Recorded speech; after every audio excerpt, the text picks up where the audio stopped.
আপনার ভাগ্য খারাপ ছিল, আপনার ফ্যামিলির অবস্থা খারাপ ছিল, নাকি শরীরের অবস্থা খারাপ ছিল?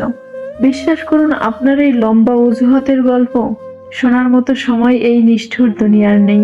দুনিয়া বড্ড স্বার্থপর। আপনি কতটা রাত জেগেছেন, কতটা কষ্ট সহ্য করেছেন, তা কেউ দেখতে আসবে না। মানুষ শুধু একটা জিনিসই দেখতে পছন্দ করে, আর তা হলো আপনার সাফল্য এবং জেতার পর হাতে ট্রফিটা। আপনি জিতলে সবাই তালি দেবে, আর হারলে বলবে, জানতাম ওর দ্বারা কিছুই সম্ভব না। তাই মানুষকে আপনার কষ্টের গল্প শুনিয়ে সহানুভূতি পাওয়ার চেষ্টা বন্ধ করুন। মুখ বন্ধ রাখুন, কাজ করুন সাইলেন্টলি, যেন আপনার কথার চেয়ে আপনার সফলতা চিৎকার করে দুনিয়াকে জানিয়ে দেয় আপনি কি পারেন। অজুহাত দিয়ে নিজেকে সান্ত্বনা দেওয়া বন্ধ করুন। আপনার যোগ্যতা দিয়ে পৃথিবীকে জানিয়ে দিন আপনি সত্যিই পারেন।